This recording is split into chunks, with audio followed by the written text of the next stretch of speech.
then being recognized as one of the few dudes Right. who could go bar for bar with who many considered the hip hop golden child back then. Right. It's still to this day. Right. Like, and you still hold the title as being the guy who could keep pace. And you know the crazy thing about it, when I was younger, listening to these records, I thought y'all was a group already. Yeah. Like, I was like, That's crazy. It's got to be like the crew or something. And Just, you know, maybe Nas just got to made deal sense. first. Nas and Eazy and Nas. It just How made sense. did that happen? How did that come together? Well, once again, nothing I do is by design. Me meeting Nas was a phone call with the homies. You know, homies be like, yo, I got a man from Brooklyn get busy. Oh, my man from Queens get busy. You know, and we was on the phone, and it was a few people on the phone, and me and Nas kind of more or less was in the same zone, so we exchanged numbers, and we kind of dialogue periodically, and then he was in the studio working on Illmatic, and happily he's like, yo, come to the studio, man. You know what I mean? After a while, because I wasn't trying to get on, you know what I mean? So when I get there, I see him, and I'm like, oh shit, I thought he was like 250 pounds, you know what I mean? The way he pop, you know, the way he dialogue and spit the lyrics. Right. And just being there was good, coming to vibe with him, you know what I mean? He's same height, same weight, same everything. So we kind of connected on that note. And being in the studio, seeing how he kicked it, and I'm there, I think he was working on the last song for Illmatic. And then we was in there vibing, and LES put the song on, and I was in my zone. He was like, yo, let me hear that. I'm like, fuck out of here, you want to hear this? Because I already know, you know, he's loved in the streets. Me, I rap, but it's not, I wasn't going for a deal at the time. Right. And then when I spit it, you know, everybody in the studio was like, yo, that's it. I was like, that's what? They're like, that's it. All right, fuck it, that's it. So I didn't know it was gonna make the album. Still, like, we did it. We speak for about a week, whatever, and he's like, yo, I turned the album, and I was like, oh, okay, yeah. He's like, and Life's a Bitch is on it. I was like, God damn.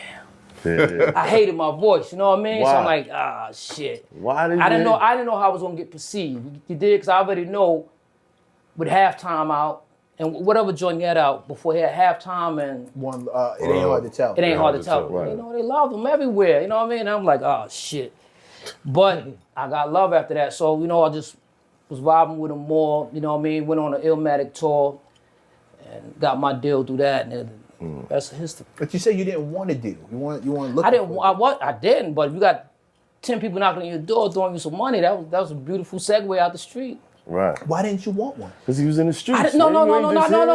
Not only that, I didn't think I was qualified enough. That's what I'm in my hearing. mind. Yeah, I didn't think I was qualified enough. I mean, you know, when you got a bar and he's the bar, his bar was up there. I'm like, you know, this is me. We talking about young. You know what I mean? I didn't think I was qualified. You know what I mean? But when the record got out there and people knew what it was love after that. But even with all these people saying, my man from Brooklyn get busy, you gotta come. None of that. It Don't don't dawn because the people always gonna advocate for you. You know what I mean? The people No, they won't. No, They don't always do that. They don't Well, back always do then, that. I don't know. I don't know what kind of people. I mean, Right. even putting your reputation next to somebody else Right. means something. Like if I'm saying this dude is nice and he shows up and he's trash, it's terrible.